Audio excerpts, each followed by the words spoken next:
The Best of Our Knowledge explores topics on learning, education, and research. Coming up, new research gives us a more accurate picture of the lifespan of whales, and some whales may live longer than previously thought. And scientists using a massive telescope in British Columbia have located a mysterious, repeating source of radio waves from far across space. I'm Lucas Willard, host of The Best of Our Knowledge.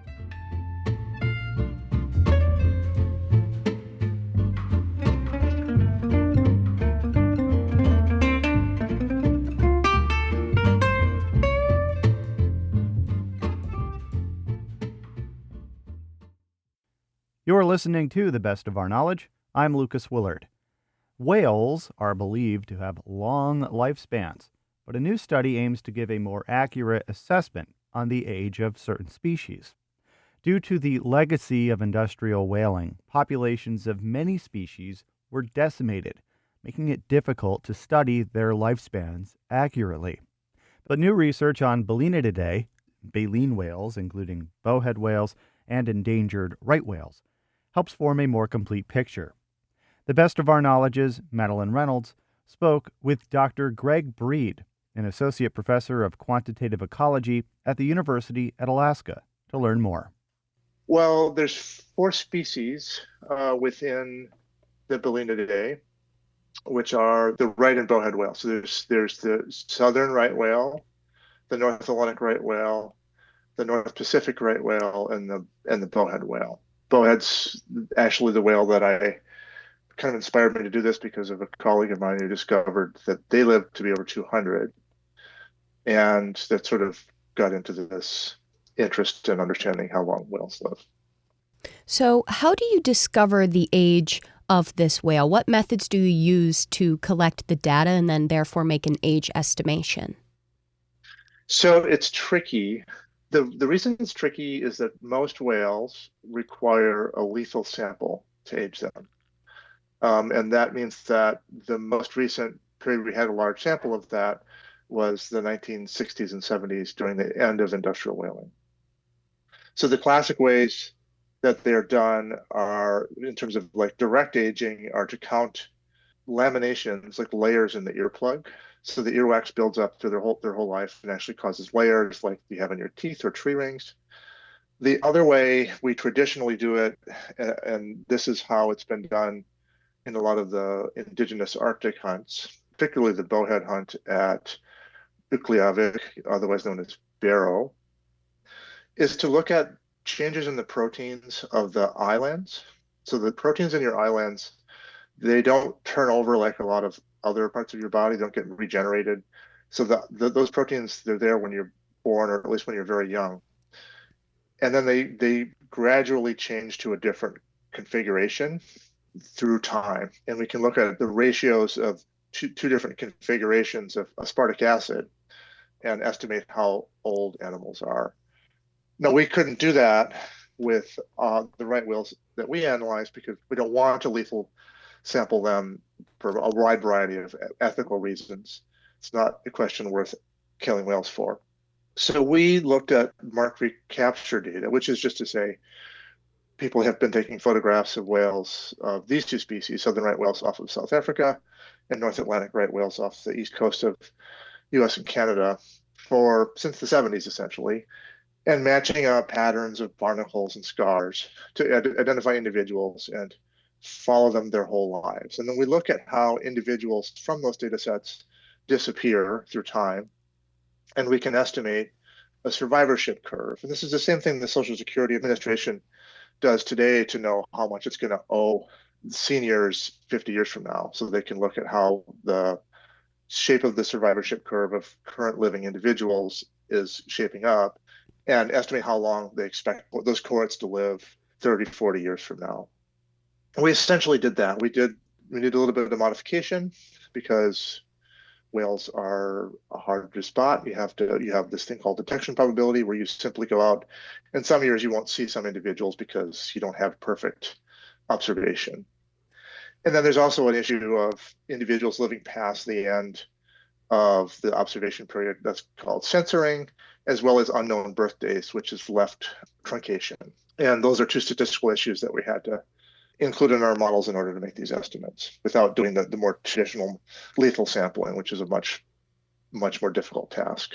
So, just how old or long can these whales live? Like, what's their average lifespan or Well, longevity? there's the average lifespan that we're seeing. So this is the average lifespan that we estimated was very different for southern right whales compared to North Atlantic right whales. So the average age of southern right whales, their average age of death is 74, we found. And that doesn't sound that different from people.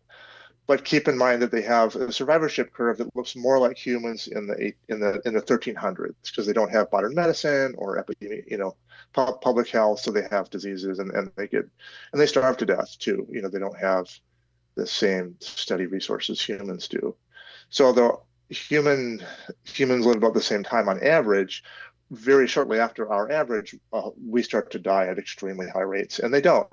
So we have a much longer tail, many more individuals surviving past 100 than we do for humans. Something like 25 to 30% live past 100, we estimate, for the southern right whales, and about 10% live past 130, with some smaller amount living even longer. But we don't really know that tail very well. At what ages do they, have a family and then they reproduce and then they go out? If they take it fast or slower, does that increase their longevity in any way? Yeah, there's a whole body of work. There's a whole hypothesis. There's an idea known as the pace of life syndrome, which is animals can choose to have life histories, which are just the general term for how animals structure their reproductive lives. To go fast, which is mean you grow quickly, you begin reproducing very quickly. You might have a larger number of offspring in any given reproductive attempt. You have shorter periods between reproductive attempts. And then you tend to die young because that's really hard on you to put all that expenditures. A slower pace of life is more like humans, which they don't become sexually mature until they're 15 and they don't typically reproduce until they're 25. But when that's kind of like bowhead whales, right? They don't become sexually mature until they're about 15 or 20, and they don't begin reproducing until they're 25 or 30 regularly. And then they have calves every 3 years at most, and maybe once every 4 or 5 years. And so they have and then they invest heavily in each individual that they reproduce. So it's a much larger investment in each individual offspring, many fewer offspring over the course of time. So you have longer periods between offspring, more investment when you have them, and that produces individuals that are just more. So that's a strategy that evolves when there's a huge amount of intraspecific competition in the environment. That's competition from other individuals of your own species for resources. Because if you produce calves that are they're not precocious, they can't really make it on their own very well, and let them become independent, where others of your species are investing heavily, your peers who are letting their offspring become independent at a much older age that are more capable they're gonna do better than you because your calves are gonna die. So that longer investment causes you to sort of have a longer strategy. The downside of that is that strategy requires you to live a long time. And if ecological factors are killing you before you can make those investments, it's not going to work very well, which is kind of what we think is going on with the North Atlantic right whale right now. So they have a life history strategy that is similar to southern right whales. They're living much shorter lifespans. And that's causing the population to be so critically endangered and really not recovering after whaling the same way the southern right whales are. And then finally, what do you hope to learn or excited about in the future of this research or whatever you're researching right now? Well, the big thing we have another paper in the works on just looking at the effects of whaling on the current demographic makeup, and when we expect old individuals to reappear, which turns out to be a really long time. That's our analyses right now suggest it's still going to be another 50 or 100 years before the pre-whaling demographic makeup returns, and that presupposes that we're not going to have some terrible or big change in the world that global warming might cause. But the other thing that I'm really interested in about is the role of teeth in all this, and the evolution of baleen. Because the other thing that baleen did for whales that other mammals don't enjoy is that baleen doesn't wear out. It just continually grows. It's made of the same material as your fingernails, and it just wears off when it gets too long, and they can just use it. Where teeth, they wear out. And when animals run out of teeth, they can't eat anymore and they get all these pathologies.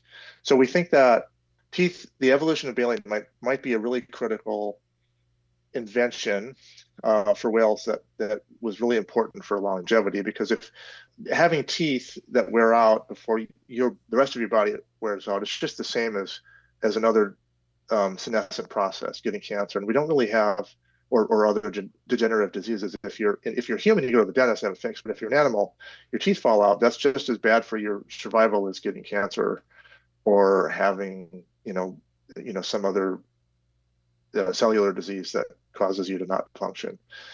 But mammals don't really have a lot of variation, especially large mammals, in their dentition. So we know that ungulates, which are actually the most closely related branch to whales, particularly the even-toed ungulates, which are like your deer and your moose and cows, actually.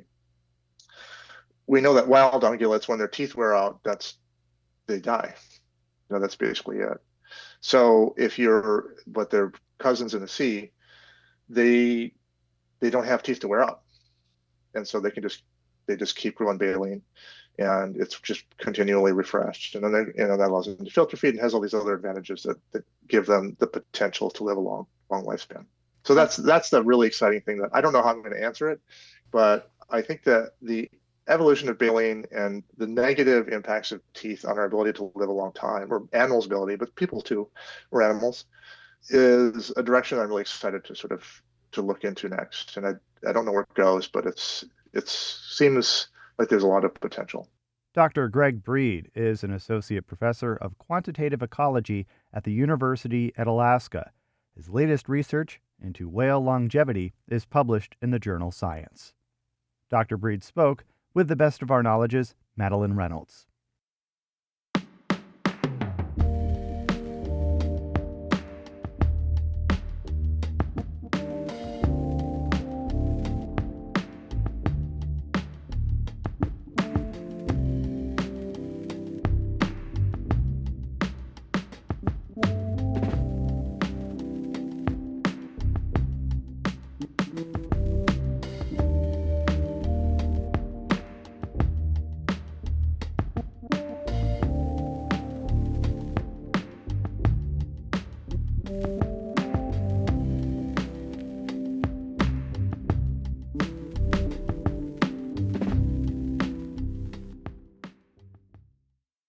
This is The Best of Our Knowledge. I'm Lucas Willard.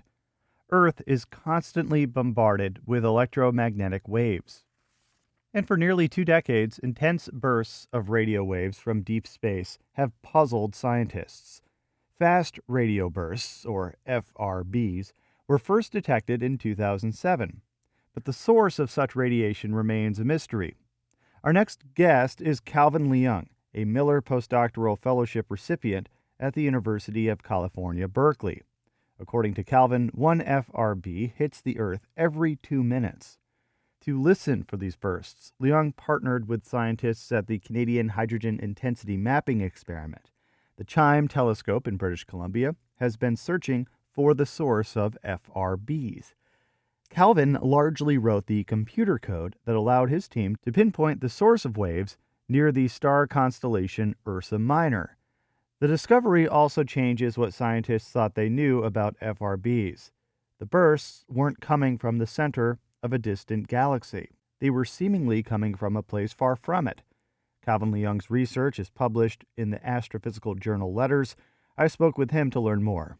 My research is in the field of fast radio burst science. And as the name implies, these fast radio bursts are these flashes of radio light coming from beyond our galaxy. Since the field is so young, we don't exactly know what produces these signals, although we now know that they're extraterrestrial in origin and they come from beyond our galaxy. So that's not tens or hundreds or thousands of light years away, but instead millions or billions. And so one major question in the field now is what kinds of strange stellar objects in the universe a billion light years away can produce these radio flashes that are so powerful that you can see them a billion light years away, and yet so brief that they last only about a millisecond. Sure, they sound like chirping birds almost when converted into audio. Absolutely. And that's one of the most fascinating aspects of these signals is that on their way to Earth, they experience a delay that sort of depends on exactly the frequency that you're observing at. So in other words, the longer wavelength light experiences a longer delay than the shorter wavelength light. So you will indeed hear sort of a chirping signal if you listen to these things as they come in. Now, of course, we could see stars at night when we look up, so we know that light is traveling through the universe. But why was it so surprising to get these types of radio waves in particular? And how are these different than seeing stars in the sky? Yeah, so we can actually see really far in the universe if you're really clever about it. If you observe at millimeter wavelengths, which is where your microwave heats food, then you can see basically all the way back to the Big Bang. You can see the cosmic microwave background. And that's, hundreds, or tens or hundreds of billions of light years away. Now, it turns out that it's hard to put an exact number to that because it depends on how you define distance in an expanding universe. So that's the absolute farthest you can see with light. We also, as you said, we see galaxies and stars using ordinary light that you can see with our eyes. These are visible wavelengths, not a millimeter in wavelength, but maybe a micron, or a millionth of a meter or less. The frequencies that we're talking about in these fast radio bursts, as their name implies, they're in radio frequencies, and these are maybe like 1 meter. And so one single wavelength of this light is the size of a human being, basically. It's much lower frequency. And that means it's actually easier to see radio waves farther out because for sources in the universe, it's less expensive to produce this low energy radio photons than it is to produce things like X-rays or gamma rays. And so in the radio, we can actually see really, really far out in the universe. Not all the way back to the Big Bang, but there are a number of groups who are trying to push radio observations all the way back. Now, do these waves, these chirping waves, can they have any impact on any technology that's in space, satellites, or spacecraft, or anything that is communicating with Earth? Is this something that could potentially scramble communications? Yeah, it's a great question. I think if anything is powerful enough, then it certainly can. The reason we are not really worried about these bursts is that since they're so distant, by the time they arrive at Earth, they're kind of weak. It's like seeing a tsunami all the way across the world. If you're really close, then you might be in trouble, and you should run. But if you're all the way on the other side of the world, you won't even feel like a very powerful tsunami, just because those waves get smaller as you go to larger and larger distances from the source. There are certain kinds of radio signals which we would really be worried about, and these are actually generated by our sun. So the sun will occasionally have these coronal mass ejections or these solar flares, which can potentially disrupt things like satellite and radio communications here on Earth. But those events are quite rare, and the Earth has an ionosphere which partially shields us from the most damaging effects of the sun. And again, that's because the sun is so nearby, not because it's intrinsically an extremely violent source in the universe. Now, is there anything that from this research that would lead to any further research or any thinking about how humans can use similar kinds of radio waves to send messages even farther than maybe the technology that we currently have on hand? Is this something that comes up in your mind? Yeah, this is a good point. We think about using radio communications to do things like find asteroids. Um, it turns out that because of the way radio light versus visible light propagates, you can get farther with visible light because the beam, like the beam of light, doesn't spread as much. And this allows you to deliver more power in a directed way rather than having it spread out in many different directions. And so for the purposes of speculative efforts like, trying to communicate with some hypothetical civilizations, people have thought about doing this in both optical and the radio. The benefit of using radio is that because your waves are sort of spreading out in many different directions, and then you could potentially discover more of these, more civilizations if you're trying to search for them. But if you want to do targeted communication, you might want to use optical wavelengths where you can deliver a lot of power into a small amount of sky at once. Now, do you have any theories or maybe favorite guesses as to what you hope these radio waves might be coming from? Do you have any guesses as to what might be producing them? Yeah, that's a great question. And I think a lot of people are embroiled in a major debate about this. So to the best of our knowledge, the favored emission channel for these bursts is an exotic type of star. These are called neutron stars. They are basically giant atoms. And what I mean by that is, whereas you would think of ordinary atoms as a couple of protons and neutrons hanging out in a nucleus with electrons going around it, neutron stars are gravitationally bound clumps of neutrons. And they're entirely made of nuclear matter. And as we know, the nucleus of an atom is extremely dense, whereas most of the atom is actually empty space where the electron is zipping around. Similarly, neutron stars are purely nuclear matter, and they weigh about the mass of our sun. But you take all of that mass and you squish it into a ball that's about 10 kilometers on a side. And so that's, if you can imagine something as massive as our sun, but squeezed into a tiny amount of space, we know that these things exist from our own galaxy. And it's not a big stretch of the imagination to think that similar stars in other galaxies, millions or billions of light years away, could produce the signals that we observe on Earth. One particular discovery that led us to believe this is that our telescope called CHIME, the Canadian Hydrogen Intensity Mapping Experiment, that telescope not only observed the FRB, the fast radio burst, on the outskirts of a massive elliptical galaxy, as we discussed, but it also detected a very similar looking burst from a source in our own galaxy, which we knew since the 1990s.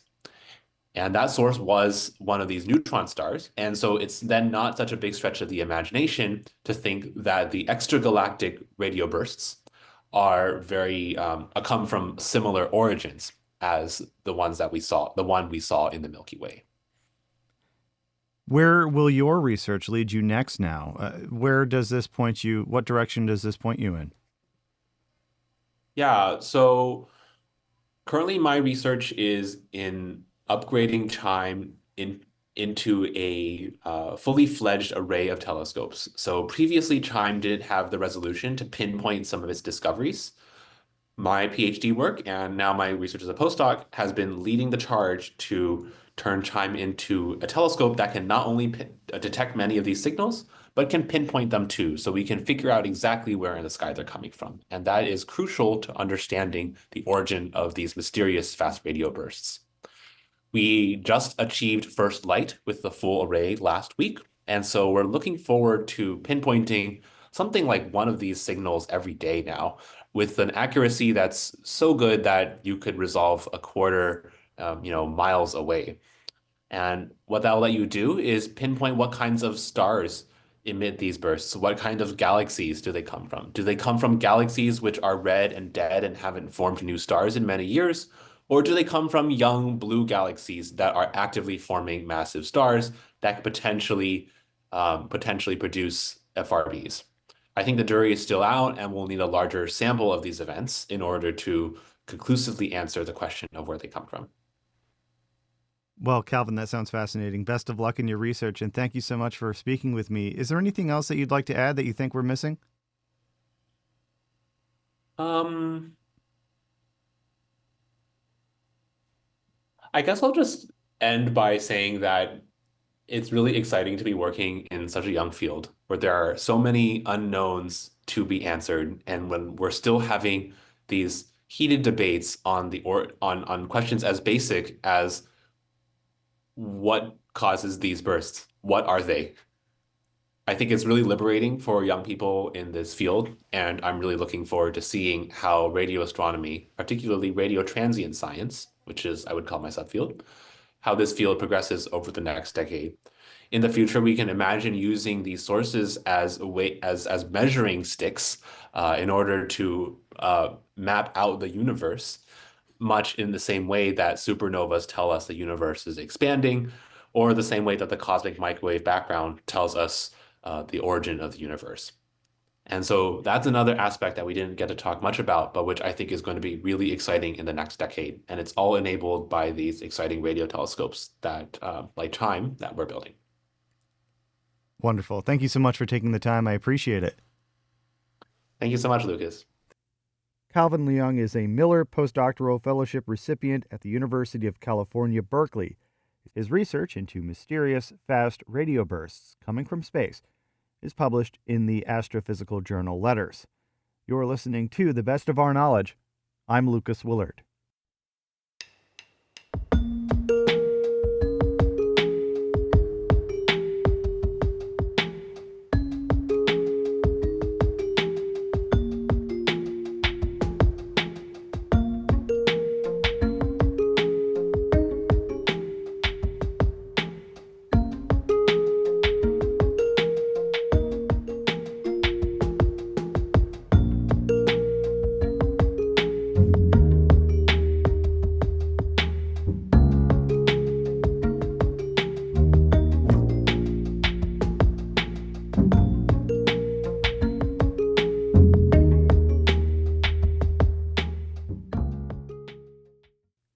If you'd like to tell The Best of Our Knowledge what you think, send us an email at knowledge@wamc.org. You can listen to The Best of Our Knowledge anytime as a podcast, downloadable wherever you get your podcasts. If you want to catch up on past episodes or hear more WAMC National Productions programs on the news, academic study, books, women's issues, the media, and the environment, visit WAMCpodcasts.org.